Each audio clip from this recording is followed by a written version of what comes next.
Liturgi gerejawi mengawali masa Prapaskah dengan misa Rabu Abu, yang menandai dimulainya retret agung bagi seluruh umat Katolik selama 40 hari. Disebut Rabu Abu karena di dalam misa tersebut, umat mendapatkan berkat tanda salib dari abu di dahi. Abu tersebut diperoleh dari hasil pembakaran daun palma kering, yang telah diberkati dan digunakan pada misa Minggu Palma setahun sebelumnya.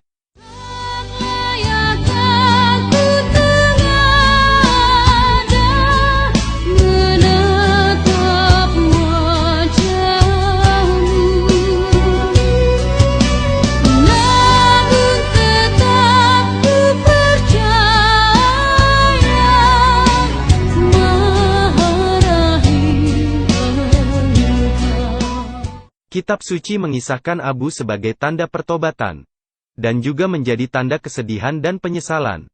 Oleh karena itu, ketika memberikan berkat abu, pastor atau prodiakon pemberi abu akan mengucapkan kalimat, "Bertobatlah dan percayalah pada Injil."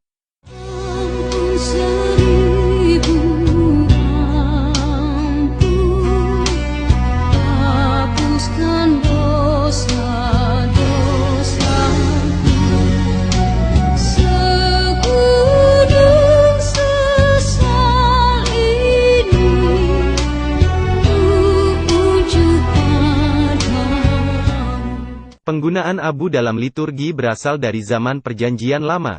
Sebagai contoh, dalam buku Ester, Mordekai mengenakan kain kabung dan abu ketika ia mendengar perintah Raja Ahasweros untuk membunuh semua orang Yahudi dalam kerajaan Persia. Ester 4 ayat 1. Ayub menyatakan sesalnya dengan duduk dalam debu dan abu.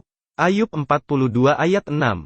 Dalam nubuatnya tentang penawanan Yerusalem ke Babel, Daniel menulis, "Lalu aku mengarahkan mukaku kepada Tuhan Allah untuk berdoa dan bermohon, sambil berpuasa dan mengenakan kain kabung serta abu." Daniel 9 ayat 3. Dalam abad kelima sebelum Masehi, sesudah Yunus menyerukan agar orang berbalik kepada Tuhan dan bertobat, kota Niniwe memaklumkan puasa dan mengenakan kain kabung. Dan raja menyelubungi diri dengan kain kabung lalu duduk di atas abu. Yunus 3 ayat 5-6. Yesus sendiri juga menyinggung soal penggunaan abu. Seandainya mukjizat-mukjizat yang telah terjadi di tengah-tengahmu terjadi di Tirus dan Sidon, maka sudah lama orang-orang di situ bertobat dengan memakai pakaian kabung dan abu. Matius 11 ayat 21. Contoh-contoh dari kitab-kitab ini, baik dalam Perjanjian Lama maupun Perjanjian Baru, menunjukkan bahwa mereka yang menyesali dosa-dosanya menaburi diri dengan abu, serta membalut tubuh mereka dengan kain kabung. Itulah asal-usul penggunaan abu, yang kemudian gereja perdana mewariskan penggunaan abu untuk alasan simbolik yang sama. Dalam liturgi kita sekarang, dalam perayaan Rabu Abu, kita mempergunakan abu sebagai tanda bahwa kita wajib menyesali dosa-dosa kita, terutama selama masa Prapaskah.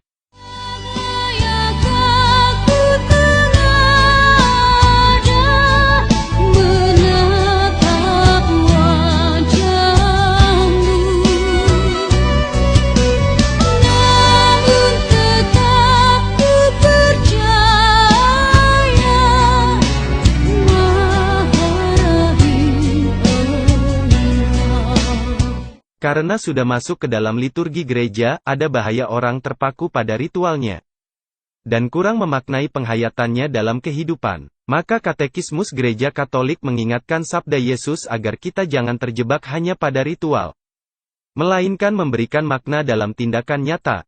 Secara spesifik, gereja tidak membuat suatu aturan khusus mengenai berapa lama kita harus menjaga abu di dahi. Umat Katolik dapat menentukan sendiri berapa lama dia menjaga abu di dahi. Meskipun sebagian besar umat memakai abu sepanjang hari setelah menerimanya saat misa, ada juga umat memiliki kebebasan untuk membersihkan abu tepat setelah misa selesai. Sesungguhnya abu yang dioleskan di dahi merupakan tanda pertobatan hati, agar kita menyadari betapa rapuhnya kita, dan betapa pentingnya mengandalkan hidup pada kerahiman Allah. Maka pastor atau prodiakon mengucapkan, "Ingatlah, engkau berasal dari debu dan akan kembali ke debu." Dengan kata-kata ini, kita diingatkan bahwa manusia diciptakan dari debu tanah dan akan kembali ke tanah. Kejadian 2 ayat 7. Dengan menyadari kerapuhan kita, kita membangun niat tobat dan tekad untuk hidup suci dengan pengendalian diri. Melalui mati raga untuk meningkatkan hidup spiritual.